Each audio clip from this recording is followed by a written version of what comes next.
muchísimas gracias a todos, a los organizadores, Coneval, desde luego, a Gonzalo, Edgar, colegas, a todas las entidades federativas aquí presentes. Sinceramente, las felicitaciones son para ustedes. No lo estoy diciendo por estar aquí, así lo digo fuera de México también.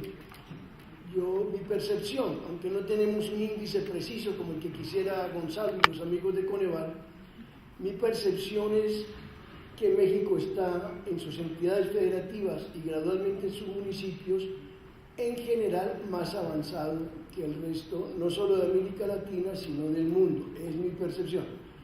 Pero esa la sostengo con ejemplos, de manera que las felicitaciones son para ustedes. Tengo poco que agregar, en verdad, a lo dicho por Gonzalo. Y quizás lo único que puedo agregar son pildoritas, cápsulas de la experiencia que voy aprendiendo de ustedes mismos cuando acompaño con mucho honor y con mucho gusto las entidades federativas y también de otros países. Lo que quiero pensar y agregar a lo que he dicho por Gonzalo, pero como le digo, poco que agregar a lo de fondo que él planteó, es el tema de riesgos concretos en el desarrollo institucional de la capacidad de evaluación de las entidades federativas.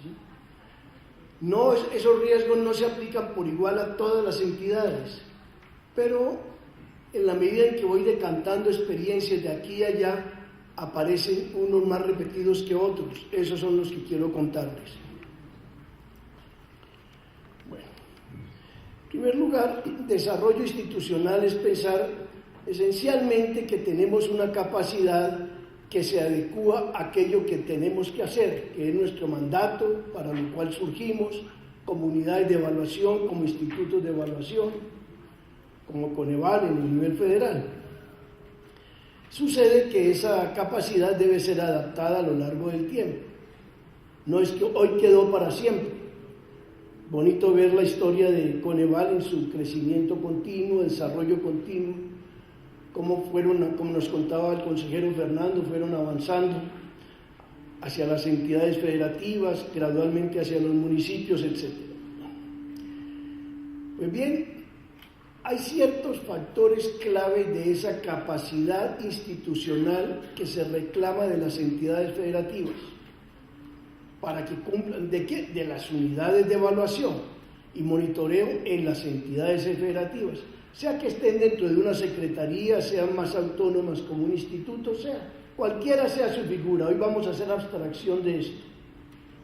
Desde cualquier ángulo se pueden prevenir estos riesgos y alcanzar estos logros de los que vamos a hablar. Vamos a hablar de 5 puntos. El primero es que subrayaba también Gonzalo. Si no existe interés, colaboración, compromiso de uso de parte del gobierno, del Congreso, cuando evaluamos el Congreso, del Poder Judicial, cuando evaluamos el Poder Judicial, esto se nos queda escrito. Podemos hacer la mejor evaluación del mundo, pero la mejor evaluación del mundo en realidad vale poco si no se utiliza. ¿Por qué? Porque ya hay manuales de excelencia de esto. Quizás vamos a agregar algún valor en el margen. Hacer evaluación rigurosa más o menos se sabe. Y de hecho, más o menos lo que hemos aprendido, entre otras cosas, es más práctica la evaluación, más práctica. No tenemos que profundizar ad infinitum en cada cosa para demostrar algo en la evaluación. Vamos a comenzar con este primer punto. Entonces, pensemos en qué factores controla esa unidad, esa entidad evaluadora en el Estado para conseguir la confianza, la utilización, el compromiso de parte, hablemos en simple, del gobierno, de las entidades del gobierno. ¿Y cuáles factores son menos controlados? Es la verdad. Demos un ejemplo. Este punto de planeación. Planeación identifica entidades de apoyo para uso y el impacto de la evaluación. La planeación de una evaluación supone que estemos pensando antes de iniciarla cuáles entidades nos van a apoyar para asegurar la lectura, la reflexión, los acuerdos de mejoramiento, el seguimiento de los acuerdos de mejoramiento. Es relativamente controlable por parte de la unidad evaluadora. ¿Por qué? Porque la unidad evaluadora ofrece un programa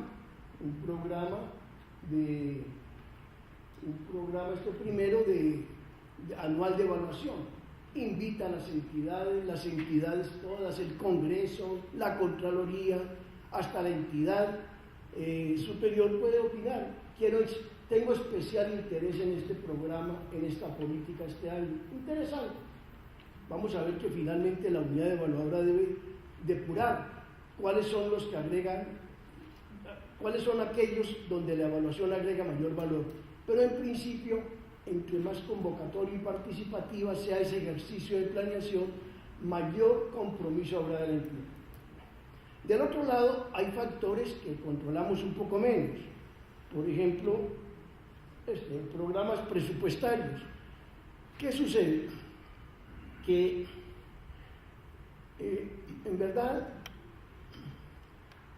no toda política pública está idealmente formulada.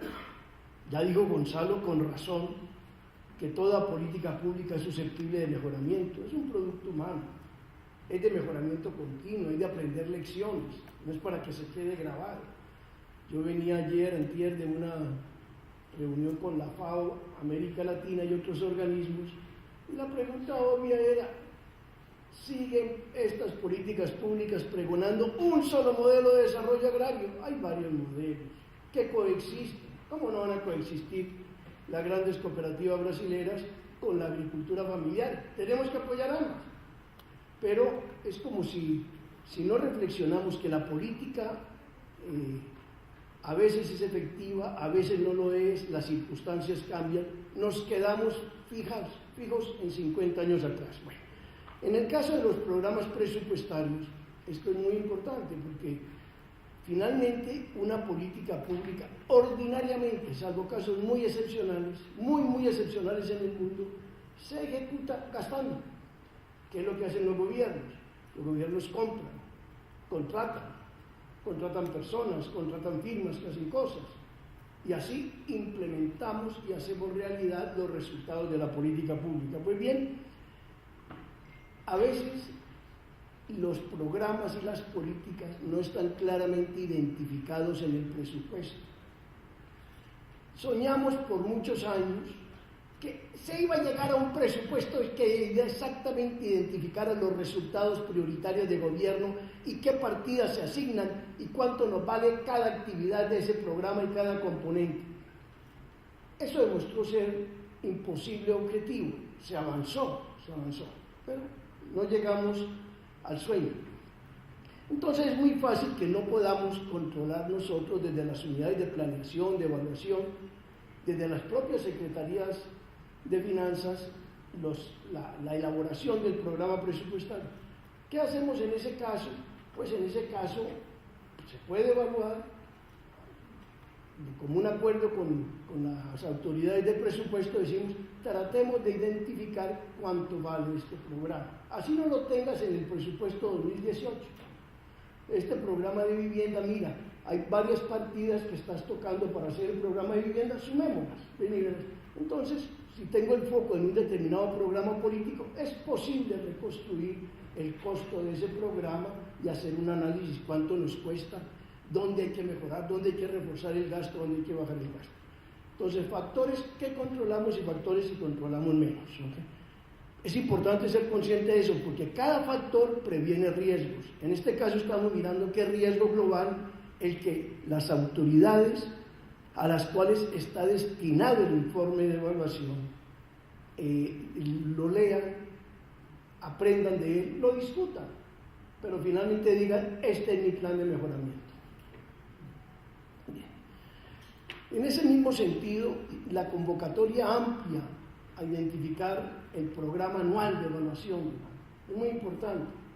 No es el monopolio de la entidad. ¿Por qué? porque la entidad no es la que más sabe cuáles son las prioridades de ciudadanos, de gobiernos.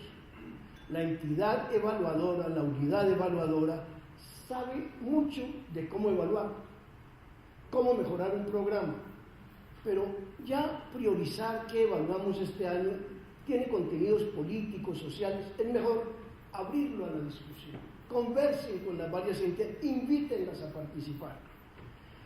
Bien. Una vez que llegan distintas propuestas, la Secretaría de Desarrollo Social del Estado propuso que este año identifiquemos estos con los cuales está preocupada. Muy bien. Tenemos un menú de 20 propuestas y vamos a concentrarlas en 10.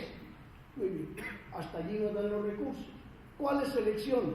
Un criterio muy importante que debe ser transparente. Es decirle a las entidades, a la ciudadanía interesada, a los medios de comunicación interesados, lo podemos evaluar porque hay información, porque lo podemos estructurar. Hay cosas que no son evaluables, como hay gasto público que no es auditable. Si no tengo información del gasto, no puedo auditar, no puedo. Entonces, en ese caso es mejor que la entidad diga, la entidad es para mí la unidad evaluadora, diga con transparencia, mira, aquí es muy poco el valor que yo puedo agregar. Este programa que hacen ciertos municipios, en realidad todavía no hay información. Lo que podemos hacer es poner en la agenda y reclamar que se produzca, y todos nos ayudamos a que se produzca esa información. Pero puedo sí agregar gran valor en esto que son prioridades del Estado, según ustedes nos han indicado. Donde agregue más valor es el criterio que aporta la unidad de evaluación a ese plan anual de programación anual de evaluación. Bien, otro punto que suele ser riesgoso es cuando yo hablo con la entidad inicialmente interesada o que quiere interesar, Secretaría de Salud, mira, este año parece ser prioritario esto, el gobernador nos ha dicho la importancia que tiene esto, la oficina de planeación ha dicho la importancia que tiene este programa, el Congreso, vamos a evaluar. Es muy importante hacer transparencia. ¿Cómo te voy a evaluar?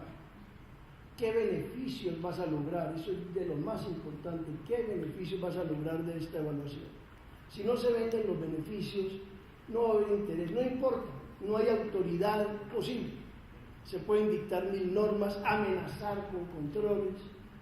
Si la entidad no hace suya la evaluación, finalmente no va a aplicar las recomendaciones. Entonces, es importante contarle el camino de evaluación, la lógica de la evaluación, que no sea algo, una caja negra que la entidad evaluada no entiende. No, vamos a contar. En ese sentido, el riesgo que yo he visto grande, muy generalizado en América Latina, más que en otros países, es el riesgo de la imposición de una camisa de fuerza de evaluación que la entidad no entiende y que es demasiado complicada para entenderla. ¿Sí? Supongan ustedes que en su casa tienen un problema de escape de agua y quieren llamar al plomero a que ayude. ¿Sí? Y el plomero lo primero que llega a ustedes a decir, ustedes tienen una urgencia, arreglen, se está escapando el agua. Y el plomero le dice, primero que todo yo le tengo que explicar la física hidromecánica y le voy a decir cómo son las presiones y todas estas cosas. Cuando usted haya entendido eso, de allí pasamos a revisar muy bien la composición de los materiales que tiene su casa. Digo, no, muchas gracias. Yo no vine a formarme en plomería. Lo que yo necesito es arreglar este asunto. Dígame y lo arreglamos. Yo soy un usuario del agua. Entonces, llegarle con grandes matrices lógicas, como la matriz de marco lógico, y decirle, no, entidades que usted no entiende bien la lógica vertical, pero si además de eso no entiende tampoco la horizontal, pero además de eso resulta que las matrices de indicadores de resultados se construyen estrictamente así, a un pequeño municipio. Por Dios, todo lo que hay que pedirle a la entidad es, mira, de esta evaluación vamos a mejorar los beneficios que reciben los ciudadanos ante los cuales tú rindes cuentas. Por este camino, en verdad, América Latina formalizó esto al extremo. Los países OECD, etcétera, hacen evaluaciones mucho más simples y directas, no es que no conozcan que hay una matriz de Markov, claro que conocen que hay esas cosas que se inventaron por allá los alemanes en la cooperación técnica, pero seguir en esa cosa. Los propios alemanes cambiaron, como diría Gonzalo. Obviamente ellos hacen unos ejercicios mucho más simples, porque se dieron cuenta que a los gobiernos no les interesa ser formados especialistas, lo que les interesa es demos los servicios al ciudadano.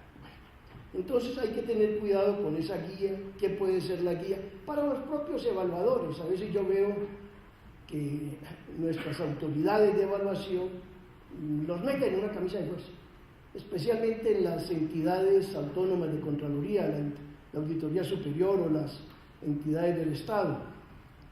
Tienes que seguir paso 1 al evaluador, paso 1, paso 2, paso 3, paso 4.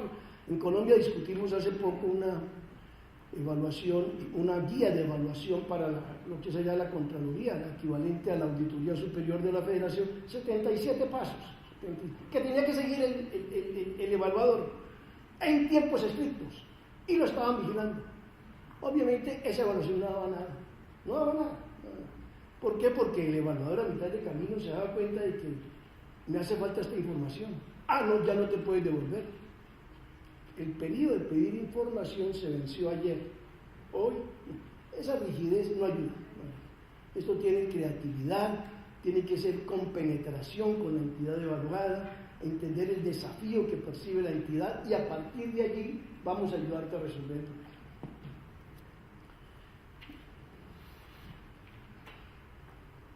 Esas experiencias a mí me han llevado a visualizar un cierto esquema de organización para las unidades de evaluación. Se los presento, miro apenas 1 o 2 puntos de este diagramita que me ayudan cuando trabajo con las unidades de evaluación. Por ejemplo, si miramos el punto del centro, yo veo con frecuencia que la evaluación se nos volvió como un fin en sí mismo. Tenemos que hacer 17 evaluaciones por año bajo estas pautas y entregarlas el 31 de diciembre. Bueno, a ver, pero ¿para qué es que estamos evaluando? No, estamos evaluando es para mejorar los programas de gasto. Entonces, no hagas ese programa de 17 a 31 antes de pensar, ¿vas a ayudarle a la entidad a mejorar el gasto?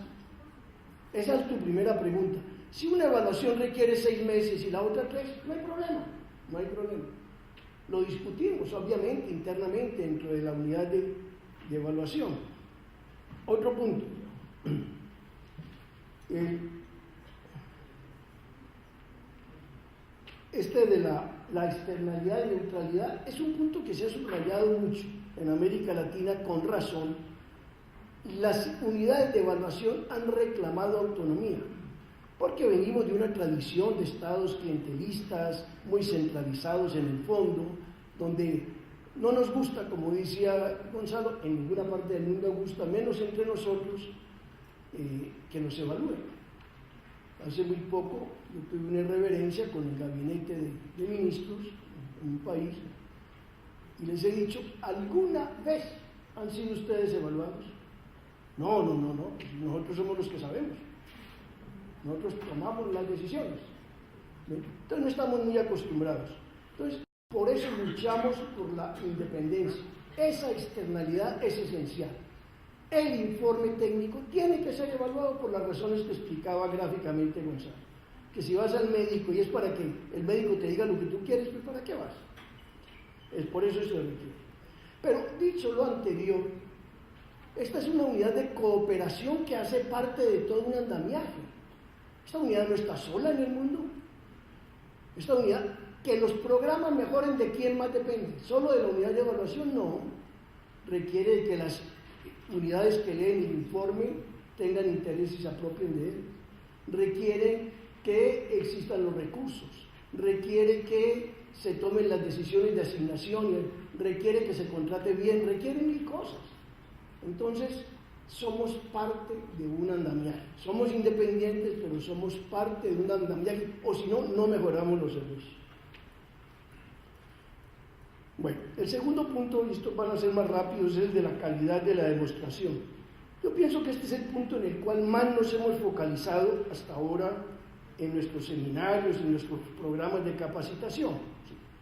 Entonces, yo pienso, como les decía, que por alguna razón especial en América Latina nos gusta formalizar. Esa es una herencia española, y acá tenemos mi amigo Osvaldo, que es representante de la buena tradición española.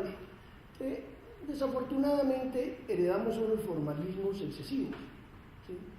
Cualquier cosa tiene que ser normada, regulada, ad infinito, ad infinito.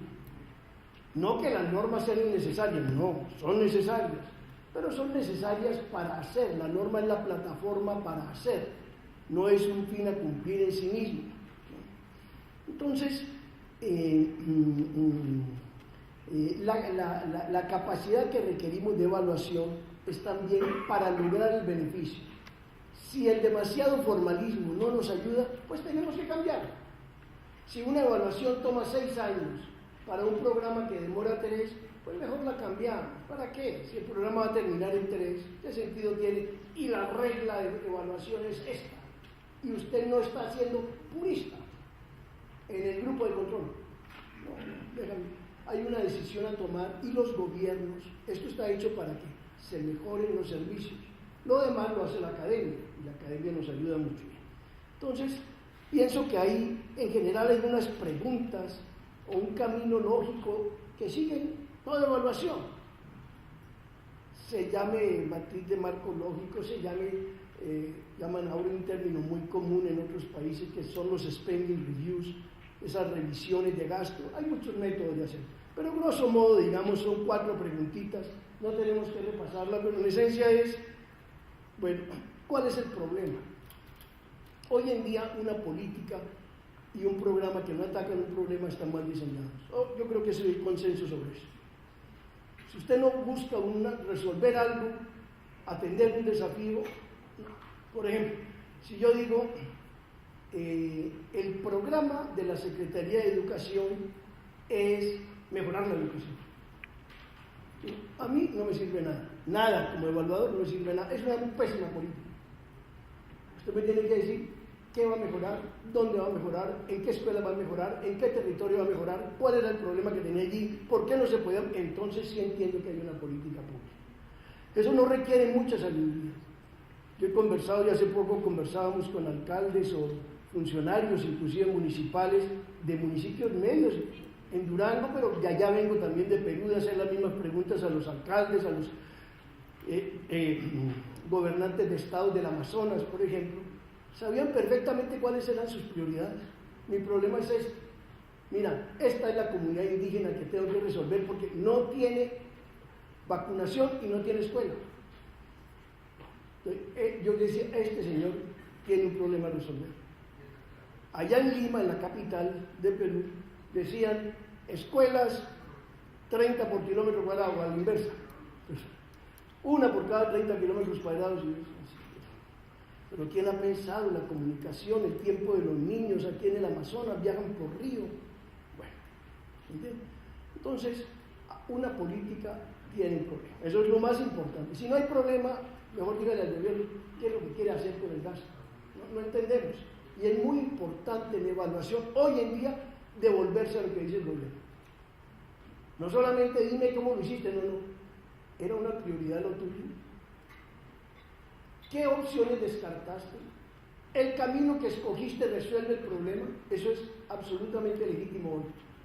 Hace unos años separábamos esas preguntas de la evaluación, pero no, es la misma evaluación. Una vez que entendamos cuál es el problema, pues queremos saber si la gestión va a llevar al resultado. Ya sé cuál es el problema. Si no hay problema hay que decirlo en la evaluación. Este es un problema ficticio, ni siquiera sabemos qué es lo que busca resolver. Entonces es muy difícil evaluar. ¿Sí? Ustedes van a evaluar si Fernando Rojas es capaz de llegar al Zócalo en media hora. pero les contesta, mira, en realidad yo no sé para dónde voy, pero quiero que me ayudes, sí, a llegar donde voy, pero no sé para dónde voy, muy difícil evaluar. Lo segundo es la gestión. La gestión es, bueno, está bien, eso que propones es factible, tenemos los recursos, por el camino que tú propones, tenemos que preguntar a los gestores cuál es el camino, y si no, ayudarle a construirlo. Con mucha frecuencia nos toca ayudar a construirlo como evaluadores. No es indebido, creo yo. Mantenemos nuestra independencia, pero decimos, mira, lo que tú quieres hacer y que no me formulaste en una compleja matriz de marco lógico, es eso. Tú das estos 3 pasos, contratas, vigilas el contrato y la ciudadanía vigila la calidad del servicio recibido y tú haces una encuesta. ¿Está bueno el camino? Entonces muéstrame el camino. Si no es el camino, es muy difícil. Tercero dice, bueno, ¿y dónde está la evidencia de que eso fue lo que hiciste y qué resultados lograste? Y si lograste menos resultados de los comprometidos en el primer cuadro, pues uno se dice, analicemos por qué sí o por qué no para mejorar el programa. No es, yo insisto en que esto tiene que ser de sentido común. Ustedes son el eslabón en muchos sentidos entre los municipios, la inmensa mayoría de municipios, no hablemos inclusive de los de costumbres, los otros también, y la federación. Y si no transmitimos esto con claridad y con sencillez, que sientan que es su producto y su beneficio, va a ser difícil que lo usen. Bien. Hay un caso especial, claro, acá, que es, como en muchos países del mundo entero, las entidades subnacionales, los niveles, en este caso entidades federativas, en un país federal como México, y los municipios, dependen de transferencias intergubernamentales, dependen de transferencias que hace el nivel federal. Yo he celebrado muchísimo el desarrollo de Coneval en materia de ramo 33. Claro, como dijo Gonzalo, ¿qué parte del gasto hacen hoy las entidades federativas? Y citó esa cifra que yo tampoco sé leer, que eran no sé cuántos billones, en su lectura, que depende si la leas en inglés o en castellano además, pero es una cifra gigantesca. Entonces, tenemos que evaluar esas transferencias. Pero para nosotros, estados, municipios, lo más importante es si producen el beneficio para el cual fueron diseñados. Y, desde luego, si hay una parte de problemas de diseño, hay que decírselo a la federación. Este año el ramo de infraestructura social, o el ramo de salud, o el ramo de educación, o el ramo de fortalecimiento municipal, te quedaron mal por esto. ¿Sí? Si la federación interviene más de la cuenta y deja al Estado y al municipio tan amarrados que no puede el municipio decir, la escuela que necesito es aquí, mira, porque es que ahí está la comunidad, tú quieres que la ponga allá, pero allá no hay comunidad. Hay que decírselo, federación, te fuiste a un micromanejo que nos ahoga, porque no resolvemos los problemas de la ciudadanía. Entonces, es necesario que trabajemos, aportemos aquello que a Coneval le cuesta trabajo ver. No importara que tuviéramos millones de personas en Coneval, va a ser muy difícil que Coneval tenga la capacidad de visitar los municipios. ¿Qué uso hiciste de los recursos del ramo 33 para infraestructura social, por ejemplo? ¿Por qué los ubicaste aquí y no allá? Muéstrame la satisfacción de la comunidad. ¿Por qué tu prioridad fue esta y no aquella? Todas esas preguntas tenemos que hacer. Entonces, armonizar estas dos evaluaciones, esa global que hace Coneval, como está invitando Coneval en sus evaluaciones, pongamos ahora los aportes de estados y de municipios, es muy importante. Reconozcamos esto. Estados y municipios tienen una información que nadie más tiene, que es sus prioridades locales. O sea, no las conoce acá en el Zócalo, esas se conocen allá. Entonces, es un valor agregado esencial que ustedes tienen que dar, hay que traer la voz de estados y municipios en eso.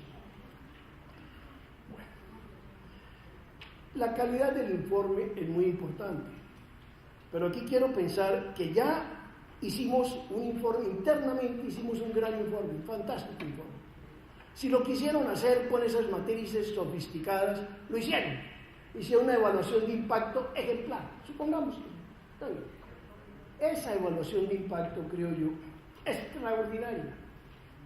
es como el 40% del resultado de lo que ustedes buscan. Obviamente estoy hablando así, usted lo entiende subjetivamente, pero es más o menos eso. ¿Por qué? Porque si no lo comunicamos, allá se quedó guardado.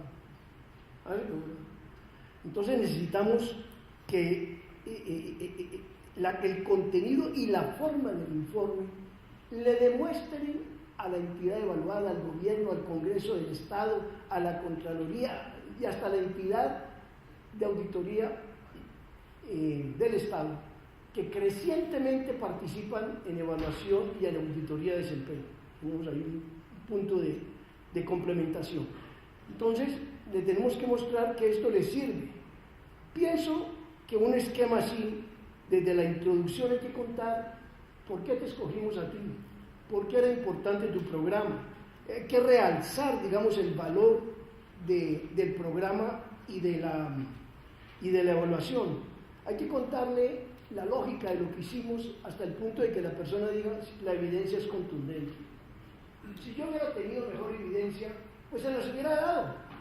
Esta fue la evidencia que les pude dar. Con base en eso ellos dijeron, el problema estuvo en la financiación llegó tarde, tú no fuiste capaces de contar y juntar en una bolsa común para ejecutar infraestructura social, el aporte del Estado, del municipio y de la Federación.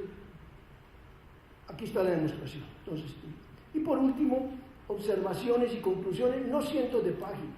Esta es la parte más importante. Son 5 o 6, no más. Ahora tengo pues el honor, como cada trabajo que hago, de revisar un país que hace auditorías de estas en la región. Pero por Dios, son 37 observaciones. Yo digo, no es posible. Porque para un buen director, un buen secretario, un buen ministro, 37 no me dice nada. Dale 5, agrúpalas en 5. Mira, tu programa va a llegar al 80% del éxito del resultado del próximo año si corriges 1, 2, 3, 4, 5. Pero mira, es que tú no lo observaste, que el servicio de café no llegaba a tiempo. Y pues sí, no, está bien. Pero si lo complicamos con el servicio de café y ponemos el servicio de café al mismo tiempo que la financiación del programa, al mismo tiempo que la contratación, nuestro director o gerente va a quedar perplejo. No. Los factores importantes, aquellos factores que uno dice, si le pegan a estos factores, mejora el programa. Ese es el test que ustedes deben pasar. Bien. Teniendo ya un informe digerible, fácil, bonito, diagrama. Ustedes son expertos. Yo que soy torpe me toca diagramar hoy en día. Nadie en el mundo me lee un informe de más de 30 páginas. Ponemos anexos y remitimos a vínculos y todo eso. Entonces hay que hacer una cosa ágil, que le llegue al gobernador, que le llegue al Congreso. El Congreso lee poco, pero tiene interés si lo motivamos.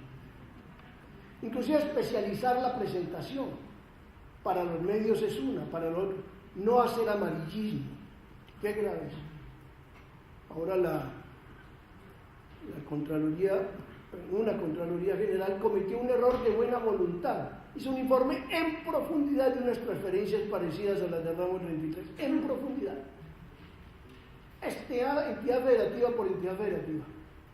Y en uno de los casos encontró que la transferencia que era para salud se fue a montar unos expendios de pollo asado. Uno de los casos. Eran 100 casos, se habían mirado. Pues esto fue lo que salió en las noticias. La transferencia se va a expendios de pollo asado. Entonces, hay que evitar el amarillismo, hay que comunicarle a los medios qué queremos comunicar. Mira, el corazón del problema que se puede resolver es este. La negociación con la entidad es muy importante. Ustedes hacen un informe autónomo hasta este punto. Hasta aquí el informe es autónomo.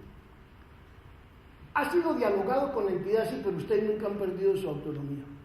Dame la información, esto es lo que vamos a lograr, pongámonos de acuerdo, nombren un funcionario de enlace con el quien yo esté dialogando, etcétera, etcétera. Ojalá vayan hasta la cabeza del municipio, hasta la cabeza de la secretaría, etcétera. Bien. Pero teniendo eso, ahora necesitamos negociar con la entidad. ¿Por qué? Porque solo la entidad puede comprometerse responsablemente en lo que puede mejorar el programa. Ustedes pueden decir, caramba, para la meta que te propusiste en infraestructura social está fallando porque tú pusiste 100 millones y vale 2.000 millones. ¿Tienes que cumplir con 2.000 millones? No. Esa persona me equivoqué en la meta, no tengo esa capacidad, no tengo esos recursos, ajustemos la meta, hagámosla realista, hacemos un programa de cobertura a 5 años y no en un solo año. Entonces, eso se negocia, solamente ellos saben qué capacidad tienen para llegar, pero ahí está el tacto de la unidad evaluadora, recurriendo a los medios, recurriendo al Congreso, para que se levante y mejore el servicio. ¿Hasta dónde? Hasta lo factible. Y por último, pienso que nuestras unidades de evaluación en los estados, sean dentro del estado, sean más autónomas, es indispensable, he hallado yo eso, dar ejemplo de rendición de cuentas, de evaluación externa de la propia entidad evaluadora. Eso es muy importante, porque en nuestros sistemas políticos es muy fácil que cada unidad nueva que aparezca, cada ocupación nueva que aparezca, sea inmediatamente ocupada territorialmente por intereses de grupos, de partidos, de una cosa o de la otra, de amigos. Y aquí lo que nosotros estamos diciendo es cómo logramos que el gasto llegue a los máximos resultados alcanzables. Eso es lo que estamos diciendo con nuestras evaluaciones. Entonces, es importante mostrar que nosotros mismos lo practicamos, que nosotros mismos somos transparentes. Anualmente rendimos cuentas. Con 100 pesos que nos dieron, hicimos estas evaluaciones que produjeron estos informes y estamos siguiéndolas y vemos que este programa ha mejorado, que el otro programa ha mejorado, que el otro programa ha mejorado. No somos una máquina de contratación de gente, ¿no? Tenemos el personal que requerimos, subcontratamos con las universidades, con expertos cuando es necesario. Somos un motor de mejoramiento de los servicios que hace un uso muy eficiente de los recursos. Esa rendición de cuentas es, por último, el quinto de los factores que yo he identificado para crear confianza en los gobiernos, los congresos, los partidos políticos, en los informes y en el aporte de las evaluaciones de ustedes. Muchas gracias.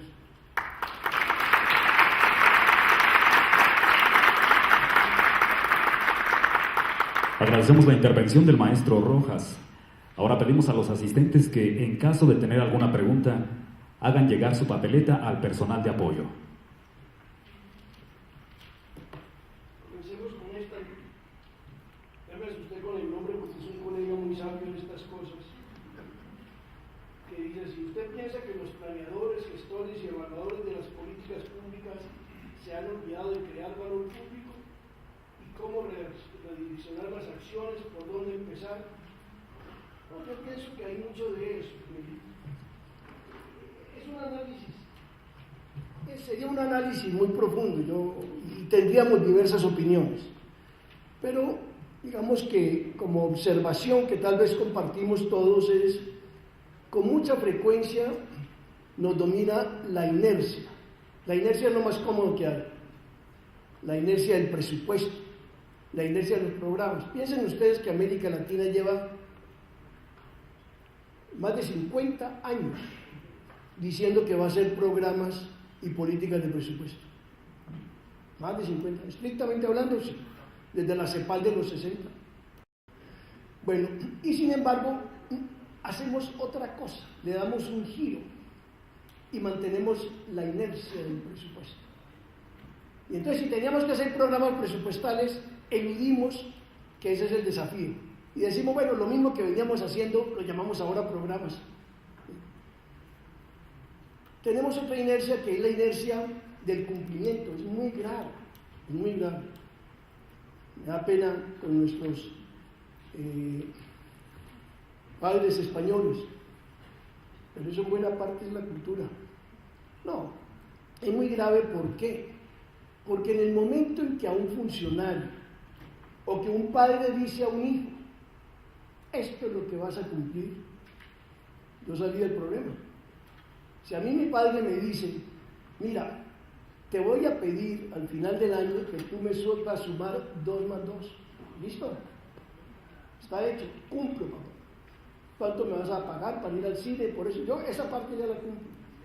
¿Qué más hago? No más, porque yo ya sé que con eso cumplí. Es de tal magnitud la limitación del cumplimiento que en los países de la OECD 1999-2000 se reunieron oficinas de planeación, de evaluación, auditorías superiores y produjeron varios volúmenes que se llaman del cumplimiento al desempeño. Para decir, carambas, tenemos que cambiar el chip que tenemos. En mi país, que es Colombia, de origen por lo menos, ese es mi país, quiero, como todos queremos nuestro país de origen, pues esto es una enfermedad, una enfermedad. Yo voy a las equivalentes a las entidades federativas y me dicen, lo que me exigen en la transferencia ramo 33 es 1, 2, 3, ya lo cumplí.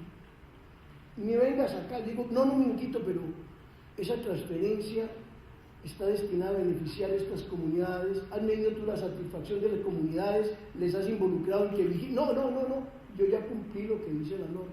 Ese es otro vicio muy grande, muy grande. Tenemos que trabajar.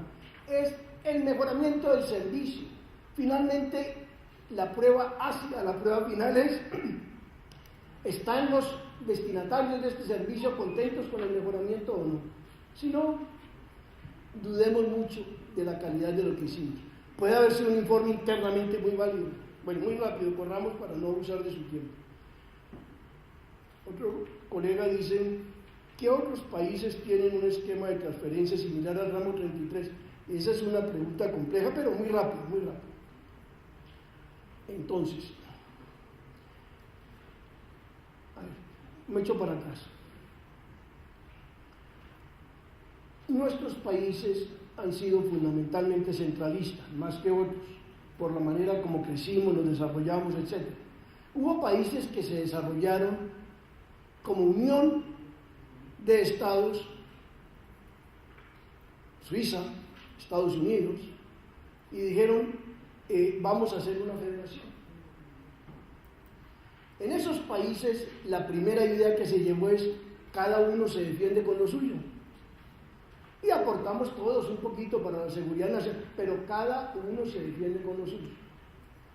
Esa idea de cada uno se defiende con lo suyo y cumple sus tareas en materia de transferencias, se llama, es que necesito remitirnos a los esquemas, se llama federalismo fiscal. Cada uno, y tiene competencia, y usted hace esto separado de esto lo hace el otro, y el otro hace esto. Así no es el ramo 33. Poco a poco América Latina, este es otro debate, pero lo sostengo, pongo mi mano al fuego porque es que es un tema que me apasiona.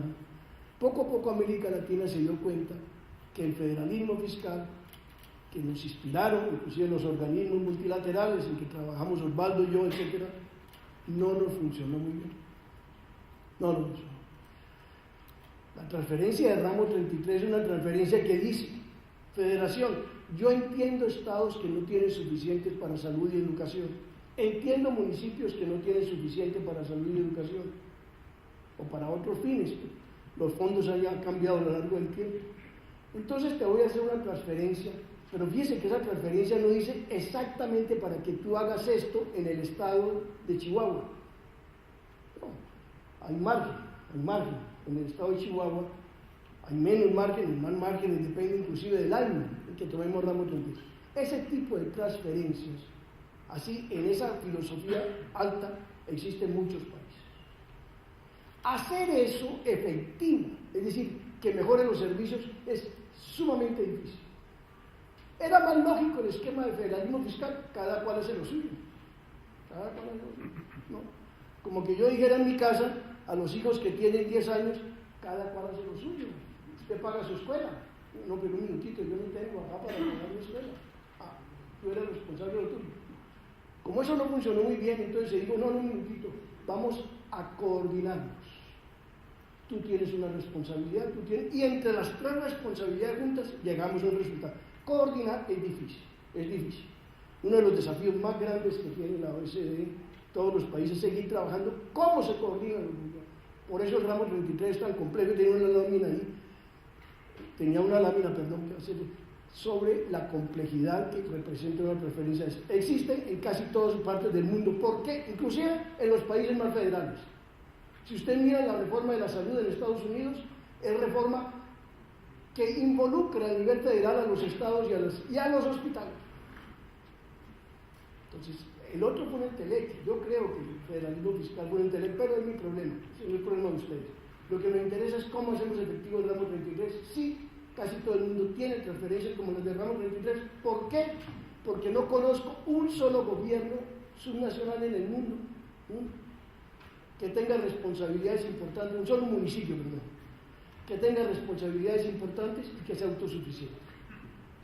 No, son responsabilidades compartidas en salud, en educación, en vías, en todo. Tema muy importante para los evaluadores. Muy rápido las otras, ahora sí, no me extiendo más. ¿Qué instrumento para la evaluación se debe generar para enfocar en evidencia los resultados y alejarse de las observaciones tipo auditor? Muy importante. ¿Qué tipo de prácticas recomienda para reforzar el enfoque basado en evidencia si el diseño de las políticas es suficiente? Todos son en la última parte, yo estoy de acuerdo con la primera parte. Tenemos que ir cambiando el chip, es la primera parte, pero la segunda parte es ¿qué tipo de práctica recomienda para reforzar el enfoque basado en evidencia si el diseño de las políticas es deficiente? Yo pienso que tenemos que decir que el diseño es deficiente. Sí. Y tenemos que decir dónde está la deficiencia, porque parte del no resultado o del subresultado se debe a que el diseño original está mal. Yo vengo otra vez vuelvo a mi país de origen, pero casi toda América Latina es que allá en el municipio no saben hacer eso. Yo hice aquí un diseño muy bonito, pero ¿por qué? Fíjese usted. Yo les dije, tienen que ir a Marte mañana con este papel y este lápiz. ¿Qué tal mi diseño? Una idea genial tuve ayer. Y les dije a los municipios, y aquí tienen 100 pesos. Y ninguno llegó a Marte. No saben. Entonces, a nosotros evaluadores nos toca decir, no, el primer problema estuvo allá. Eso no era factible, eso no era pertinente. Eso no tuvo en cuenta las prioridades del plan municipal. Esto es de negociación. Entonces, esa es una... ¿Usted piensa que los planeadores, gestores y evaluadores... no, ya se está. ¿Y esto? Y no hay más. Muchísimas gracias, muy amable.